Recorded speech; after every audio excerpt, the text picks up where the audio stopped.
On April 24, 1944, at 24,000 feet over Brandenburg, Major Garral slumped deeper into his Messerschmitt Bf 109 G6 cockpit, his oxygen mask steaming with every strained inhale as he stared in astonishment at the U.S. fighter doggedly tracking him through the steep descent.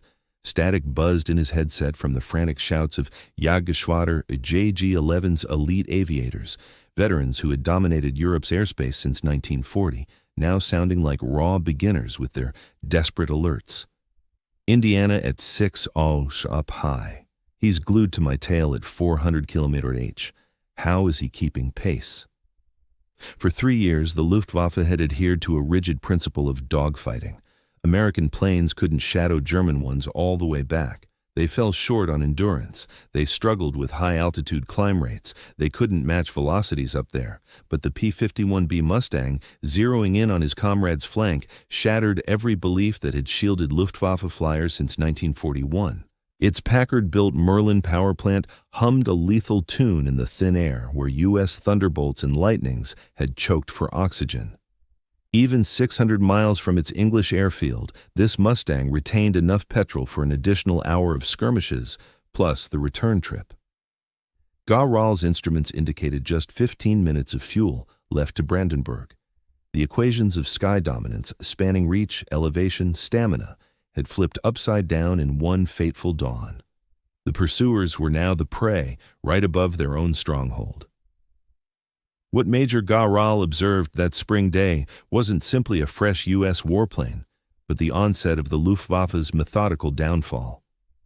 In the next 12 months, the outfit that had haunted the continent would suffer 75% casualties among its pilots, 90% losses of seasoned commanders, and the total forfeiture of German airspace control. This devastation stemmed from a plane conceived in only 102 days, driven by a UK-sourced motor, manufactured in volumes that stunned the Germans, and piloted by airmen who outpaced their own attrition rates.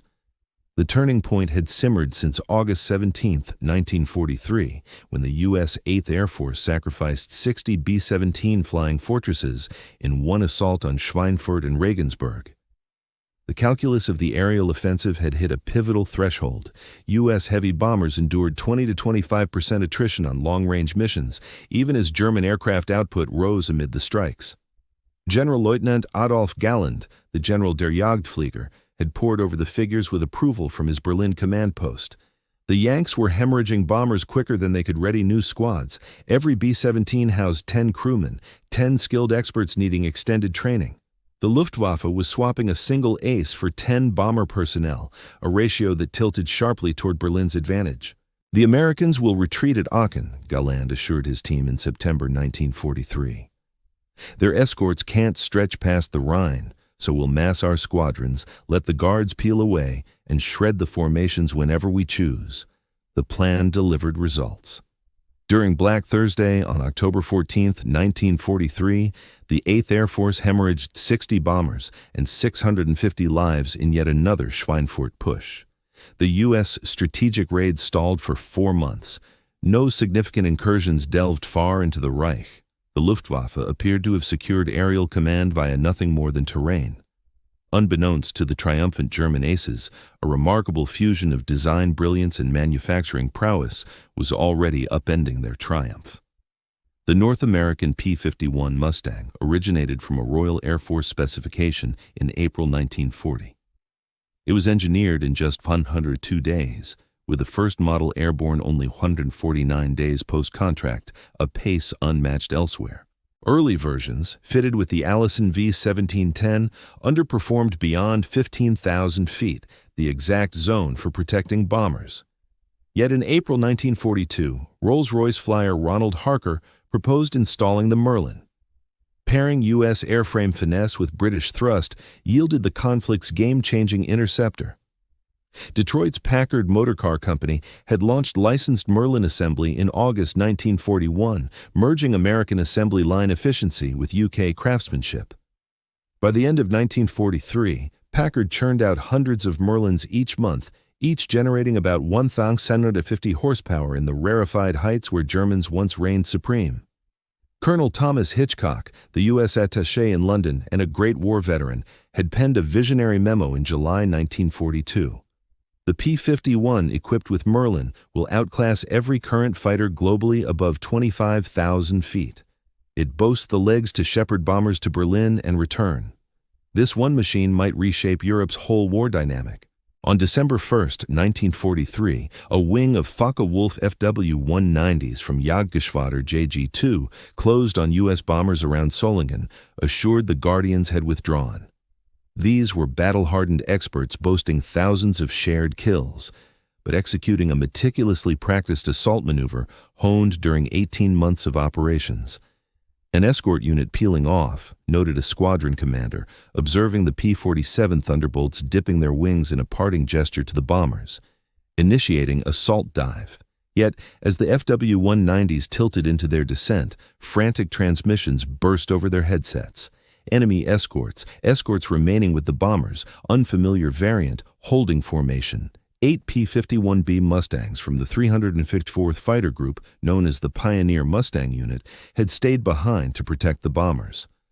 Their auxiliary fuel tanks extended their reach by an additional 150 miles, sufficient to push protection far into German territory. The Luftwaffe aviators, accustomed to 18 months of unchallenged strikes against undefended formations, found themselves mentally unready for aerial resistance so far inland. On December 13, 1943, the impact intensified dramatically. The initial large-scale mission backed by significant P-51 escorts reached Kiel, 420 miles from the closest Allied airfield. 16 P-51Bs from the 354th Fighter Group did more than shield the bombers. They launched bold interception patrols, seeking out German aircraft instead of reacting defensively. Major Georg Peter Eder of JG-1, leading a trio of fighters, clashed with the Mustangs close to Bremen. A seasoned expert with 78 confirmed kills, Eder had crafted tailored strategies against various Allied aircraft. The P-47 could be outturned at high elevations. The Spitfire suffered from limited endurance. The P-38 Lightning struggled in tight maneuvers against German planes, but the P-51 resisted easy classification. Initial engagement occurred at 7,500 meters. Eder relayed back to JG-1 command. Adversary aircraft displayed greater velocity and agility than our Bf-109G at this elevation. I chased my target across 30 kilometers until fuel limits compelled us to break off and return. The foes pressed on with their protection roll, showing no evident range issues. Oberfeldwebel Heinz Knoke, a 33 victory veteran with JG-11, recorded in his journal on December 20th, "The sudden presence of U.S. fighters above Hanover has rattled the entire outfit. Previously, we'd launch at a relaxed pace upon spotting incoming bombers, confident in time to ascend and form up. These days, we have to scramble right away or face surprise attacks from the Guardians. The conflict has arrived right at our threshold." When German reconnaissance secured precise specifications on the P-51B in January 1944, the revelations stunned senior Luftwaffe officials. Top speed, 440 mph at 30,000 feet. Outpacing all German interceptors at operational heights. Range, 2,080 miles with external tanks, twice that of comparable German machines. Ceiling, 42,000 feet service altitude, beyond the preferred flying envelope for German crews. Rate of climb, 3,075 feet per minute, outperforming the Bf-109G beyond 20,000 feet. Weapons, 650 caliber machine guns carrying 1,280 rounds total, ample for prolonged engagements. The Mustang's laminar flow wing design delivered exceptional aerodynamic performance. Its contour sustained laminar airflow over 60% of the chord length, slashing drag by 30% relative to traditional shapes. This breakthrough alone enabled the velocity and endurance required for extended protective missions. From February 20 to 25, 1944, known as Big Week, U.S. Air Forces unleashed their full might against Germany's plane manufacturing. More than 1,000 heavy bombers, supported by 900 fighters including 150 P-51Bs, hammered factories nationwide in synchronized operations. For the first time, American interceptors shifted from mere guardianship to proactive pursuit. The Luftwaffe suffered 355 aircraft destroyed that week, but the deeper blow came from roughly 100 seasoned aviators lost, among them numerous squadron and wing leaders. These Staffelkapitän and Gruppenkommandeur embodied vital combat expertise. Their absence rippled through the ranks, dooming novice flyers to operate without guidance. March 4, 1944, signaled a turning point, the debut U.S. daylight strike on Berlin under fighter cover. 660 B-17s and B-24s guarded by P-51 Mustangs, P-38 Lightnings, and P-47 Thunderbolts filled the skies above the Nazi capital. Adolf Galland took to the air personally, directing an improvised wing of Bf-109Gs. His debrief to Göring laid bare the harsh truth. We faced a 3-to-1 disadvantage against the protective fighters. The Mustangs held superior height, pace, and positioning. We claimed hits on 3 bombers prior to dispersal. I myself evaded 2 Mustangs over 50 kilometers. They had plenty of fuel to harass me as if I were prey in a game. The sight of American fighters wheeling above Berlin demolished any lingering illusion of German dominance in the skies. Ordinary citizens, long assured of Luftwaffe triumphs, witnessed sleek silver Mustangs circling the Brandenburg Gate. Propaganda's trustworthiness, already eroded by battlefield setbacks, eroded even more. By April 1944, Mustang aviators had refined a lethal approach. Once escort obligations ended, they would drop to low altitude, brushing treetops, and rake opportunistic ground targets on the way home. Luftwaffe bases, once secure after Allied groups flew by, transformed into death traps. The events of April 13, 1944, captured this grim shift perfectly. Following a bomber convoy to Schweinfurt, 42 Mustangs of the 4th Fighter Group swooped down on a German airfield. Sweeps over Bavaria devastated airfields. Within just half an hour of intense attacks, these raids obliterated 51 planes on the tarmac, crippled another 23, eliminated numerous ground crew members, and razed vital repair installations that couldn't be rebuilt. Come May 1944, the Luftwaffe grappled with a devastating lack of skilled aviators. Each month's casualties surpassed 25% of its active forces, even as flight instruction efforts yielded ever poorer substitutes.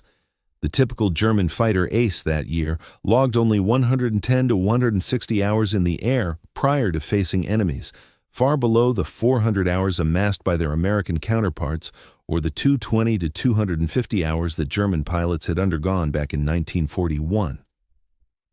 Into early 1945, certain Luftwaffe newcomers headed into battle with merely 80 hours of overall flying under their belts. Oberst Johannes Steinhoff, who led JG-77, chronicled the dire straits. Replacements arrived as mere youths, lads barely 19 years old with scant preparation, who hadn't soared beyond 5,000 meters, never shot at anything in motion, nor practiced evasive tactics.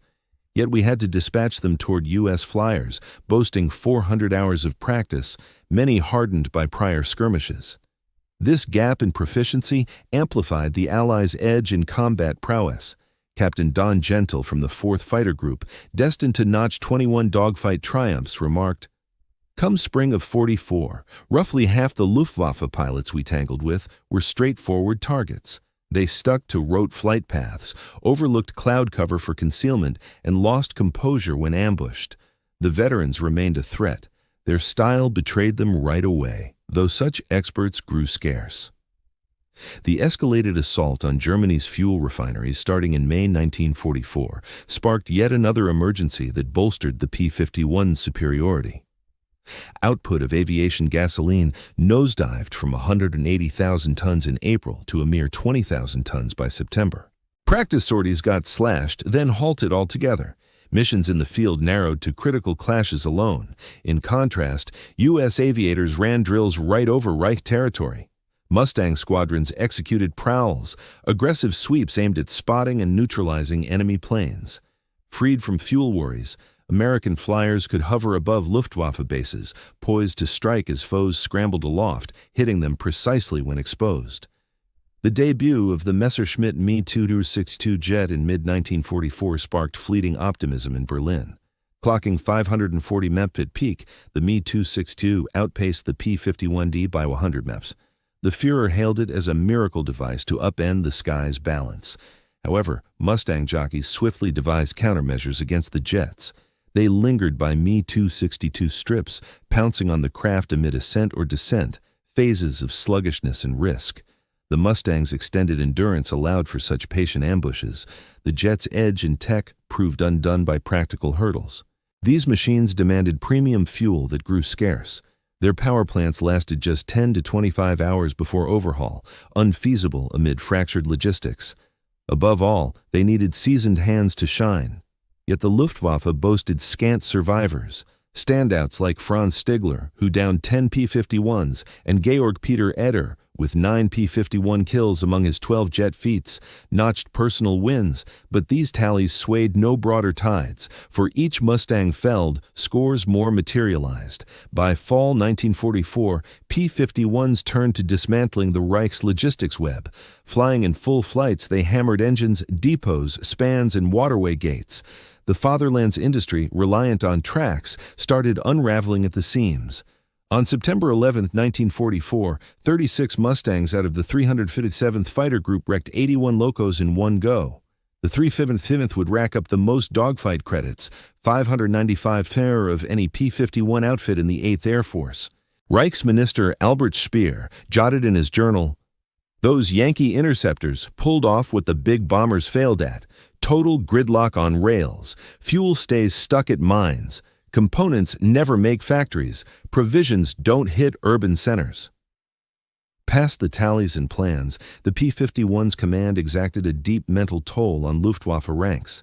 Airmen who joined as top-tier fighters saw their beliefs shattered utterly. Mustang crews exuded a boldness that crushed enemy morale. They pulled daring loops above German towns, executed triumph loops right after raking fields, and ruled clashes through sheer volume and better prep. Luftwaffe flyers resorted to grim jests about their plight. A quip spread among squadrons. "What's the ticket for a German pilot to earn an Iron Cross?" Reply, "A P-51 to ferry him to the graveyard." Such dark wit hid a profound despair. The Operation Sonnenkommando Elbe on April 7, 1945, marked one of the Luftwaffe's last major pushes. Roughly 180 to 200 Bf-109s, mostly flown by green recruits, strove to collide with U.S. heavy bombers in a frantic, doomed offensive effort. The consequences proved disastrous. U.S. pilots reported downing around 130 to 140 German planes, suffering only slight casualties in return. By April 1945, the Luftwaffe had essentially vanished as an effective combat entity. Even though planes and aviators lingered, their resolve to engage had dissolved. Squadron leaders ceased issuing flight orders. The formidable air arm that once instilled fear across the continent dwindled to concealing its surviving machines. The ultimate figures on the P-51's contributions paint the full picture. P-51 output and battle achievements. Overall built, 15,586 units. Foe planes eliminated in dogfights, 4,950 verified. Foe planes eliminated on the ground, 4,931 verified. P-51s destroyed from every cause, 2,020. Success rate roughly 3.6 to 1 in air battles.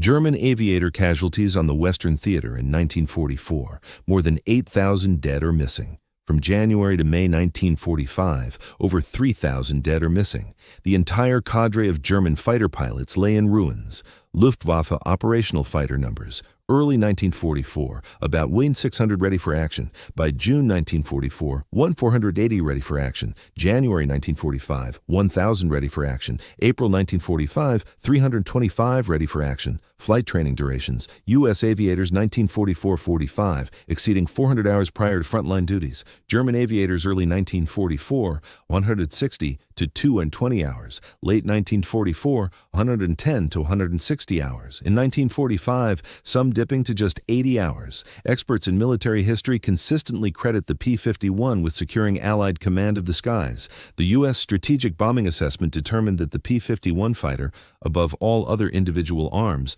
secured mastery of the air over Europe.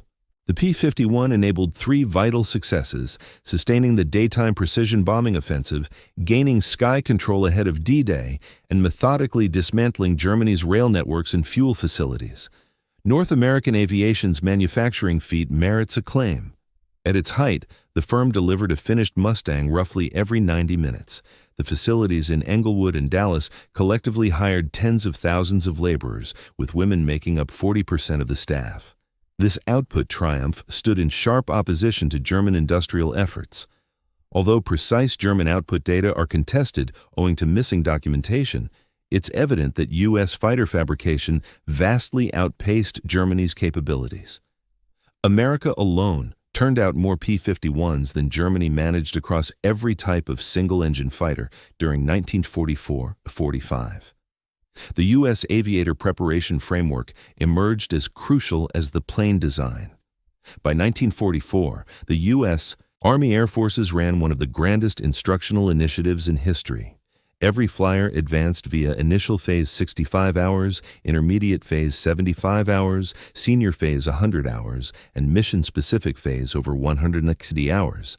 This methodical process yielded aviators who reached active squadrons with more than 400 hours aloft, encompassing thorough shooting drills, group maneuvers, and battle strategies. In comparison, German flyers showed up at combat posts with scant ability to manage their craft, much less perform in combat.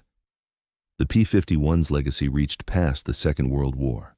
It illustrated that dominance in the air stemmed from comprehensive strengths, preparation, output, supply chains, and tech synergy, rather than solely personal expertise or plane specs.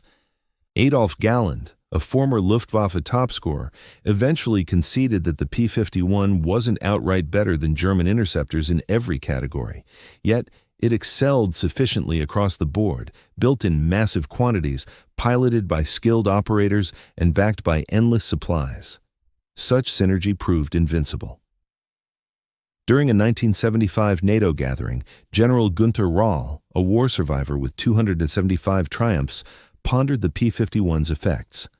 The Mustang didn't merely overcome the Luftwaffe, it obliterated the foundational idea of aerial supremacy as we knew it. We focused on solo clashes, flyer prowess, and battlefield wins. The Americans emphasized frameworks, fabrication, and overarching control. They waged an entirely distinct conflict, and they prevailed. The shift was total. The Luftwaffe that overran Europe from 1939 to 1941, that nearly triumphed against Britain, that ruled the Eastern Theater, faced methodical eradication by American industrial might, airborne.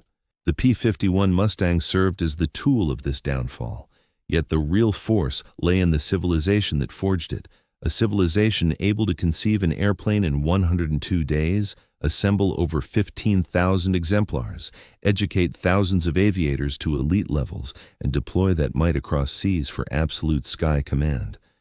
The German aviators who belittled U.S. fighters in 1943 could never have foreseen the P-51 shattering the Luftwaffe, for they failed to grasp the country driving it. They viewed machines where they ought to have seen factories. They tallied aviators where they should have tallied curricula. They evaluated. They misjudged the scope of American strength, fixating instead on metrics that overlooked industrial might. Once they grasped the real essence of U.S. capabilities, however, the moment had passed. The pursuers turned into prey, and control of Europe's airspace fell to the Mustangs. The Luftwaffe's downfall extended beyond mere battlefield losses. It served as stark proof that democratic nations, when fully engaged, could unleash forces that authoritarian regimes could scarcely imagine. Ultimately, the P-51 Mustang revealed that triumph in contemporary warfare stemmed not from martial fervor or ethnic dominance, but from the everyday essentials of manufacturing prowess, disciplined preparation, and superior supply chains. German aviators never anticipated being overwhelmed by the P-51, for they had never reckoned with the boundless output of American democracy. Their epiphany arrived too late, delivered by the muzzle flash of 50-caliber machine guns soaring over the smoldering wreckage of the Third Reich.